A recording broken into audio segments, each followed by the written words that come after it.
ایک بادشاہ کا دعویٰ تھا کہ میں سب سے طاقتور آدمی ہوں۔ اس کا گھمنڈ توڑنے کے لیے اللہ تبارک و تعالیٰ نے ایک بندوبست کیا۔ وہ گزر رہا تھا تو بہت سارے لوگوں سے کہہ رہا تھا اپنی کوئی خواہش بتاؤ میں پوری کر دوں۔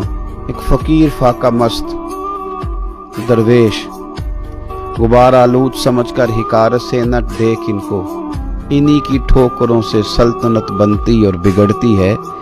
وہ بھی بیٹھے تھے، مٹی کا پیالہ لیے، لکڑی کا پیالہ لیے۔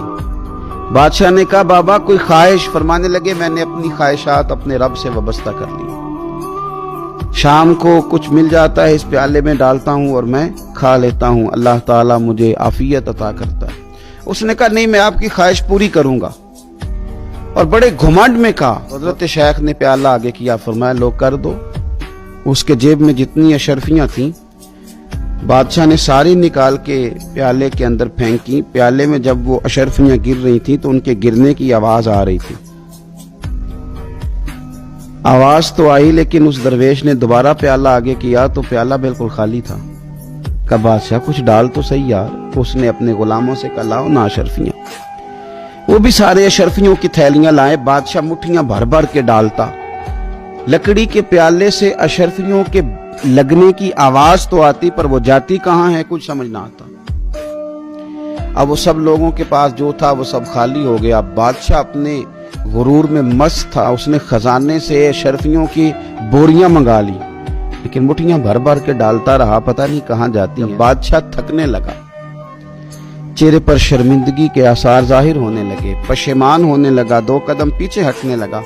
تو حضرت شیخ نے ہاتھ تھاما، کہا میں نے تجھے کہا تھا نا تو یہ دعویٰ کر، تو یہ دعویٰ نہ کر کہ بتائیں مجھے میرے رب تعالیٰ کے ساتھ وابستہ رہنے دے۔ تو بادشاہ کہنے لگا بابا تو نے تو آج مجھے عجیب پریشان کر دیا، یہ پیالہ ہے کون سا جو بھاری نہیں رہا؟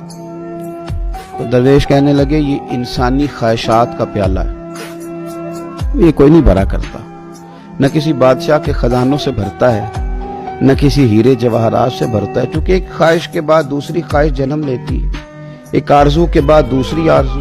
آج ہمارے کپڑے پرانے کب ہوتے ہیں؟ ان کا ڈیزائن ہی تو بدل جاتا ہے۔